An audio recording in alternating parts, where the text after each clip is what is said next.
ভাইপো বাবু যেদিন চণ্ডীপুরে জনতার হাতে চড় খেয়েছিলেন সেদিন আমি প্রতিবাদ করেছিলাম। আজকেও আমি খুব আনন্দে উৎফুল্লতা নই, কিন্তু এটাও বলছি এটা তার প্রাপ্য ছিল। কিন্তু এই প্রাপ্যের পিছনে তৃণমূলের ছক।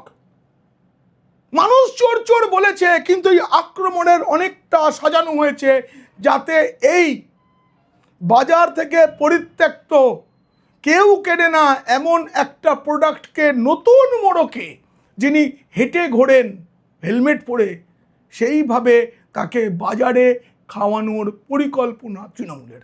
কেন পরিকল্পনা? দেখুন, এত বড় একটা ঘটনা, কোথাও কোনো প্রতিবাদ নেই, কোথাও তো পথ অবরোধ হলো না। তার মানে তৃণমূলের লোকেরাও কি এটা চাইছিল? মনে মনে চাইছিল, কিন্তু তারা প্রকাশ্যে তো একটা নকল প্রতিবাদ করতে পারত। যেইভাবে নকল সই করে ভাইপো বাবু পুরো দলটাকে বিপদে ফেলেছেন। তিনি সিআইডির চিঠি পেয়েছেন, আর সেই সিআইডির চিঠি পাওয়ার দিনেই তিনি এই নতুন নাটকটি মঞ্চস্থ করলেন।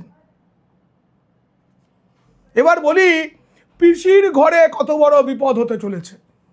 40 জনের বেশি বিধায়কের সই জাল করা হয়েছে, তাই প্রধান বিরোধী দলের তকমা পাচ্ছে না তৃণমূল। এর জন্য রবিবার কালীঘাটে